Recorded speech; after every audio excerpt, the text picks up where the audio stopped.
You know, with all the talk about automation and the cloud supposedly making everything simple, you'd think a classic networking certification would be, well, a bit old-fashioned by now. You would, but the data is telling a completely different story. It's one of the biggest paradoxes in IT right now. The foundational roles, the ones tied to the CCNA, have actually seen demand jump by almost Bafin Shabbat in the last couple of years. It turns out the more complex the cloud gets, the more you need people who actually understand the roads that all that data travels on. Okay, so let's get into that. For anyone looking at the field in Langsendling Arshaloke, let's start with the basics. The CCNA is still the essential entry point, right? It's a single exam, the Lambda Assembly, that proves, the fundamentals, IP services, security basics, and even a little automation to land a job like a network support engineer. Exactly. And what's really interesting is what happens to your paycheck right after you pass. We're seeing certified pros earn about Surar to Arsha% more than their non-certified peers. It's the industry's way of saying, I trust this person not to accidentally bring down our entire e-commerce site on their first day. It's a seal of approval. Got it. So the CCNA gets you through the door and helps you secure that first salary, maybe in the Luwet Mayan to Bawa Mayan range. But what happens when the network grows from a single office to a global enterprise? That's where things get much more intense. Right. When we talk about the CCNP, the Cisco Certified Network Professional, we're really moving into the big leagues. It's no longer just one test.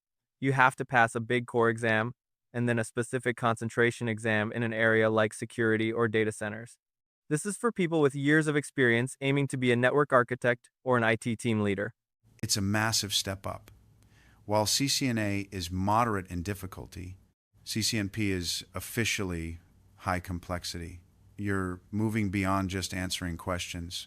You're now dealing with extensive practical application labs and complex troubleshooting scenarios. It's why the prep time easily doubles. And here's the real aha moment for Lance Anlin Archelot. The CCNP isn't just about knowing more, it's about specializing. That core plus concentration model lets you essentially build your own career. You pass the core exam to prove you're a pro, then you add a security concentration, and you instantly become 10 times more valuable in a world obsessed with cyber threats. You stop being just a network guy and become a security networking specialist. That makes sense. It's that shift from a generalist to a specialist that really moves the needle. And speaking of moving the needle, let's talk about the prize at the end of this study marathon, the career path, and, of course, the salary gap. Let's look at the actual ROI for Lance Handling Archelot. As you said, CCNA roles are seeing that 500 Sherba growth in demand, with salaries averaging around C1 CCN but the CCNP is where the jump happens. Holders are seeing average salaries hit about Sherwin Eatsen Mayan, often climbing over Sherartwent Mayan depending on their specialization and where they live. Exactly. And that Lamwan Sichime average pay gap isn't just for show, it directly reflects the ability to handle what companies call their digital initiatives. As businesses go all in on digital, the cost of a network outage becomes astronomical. They are paying a premium for the CCNP's advanced troubleshooting skills because it's a form of insurance against millions in lost revenue. So whether you're just starting or looking to break into that six-figure bracket, the path seems pretty clear. Let's wrap this up with the final verdict on how someone should choose between them. Well, if I had to boil it down, it's this. First, think of the CCNA as your entry barrier.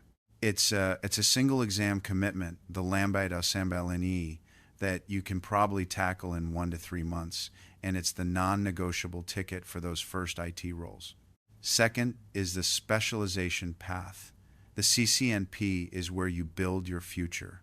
It requires that core exam plus a concentration exam, letting you target high-demand areas like security or data centers. Third, be realistic about the experience gap. Cisco recommends about 1 to 2 years of hands-on work for the CCNA, but you should really have 3 to 5 years under your belt before even thinking about the high-complexity CCNP. And finally, it all comes down to the financial impact. Getting that CCNP typically means a salary bump of over Lanwet Mayan. With the market in Lancelin-Archelot showing such strong demand, especially in sectors like healthcare and finance, that investment in yourself has a very clear, very fast payoff.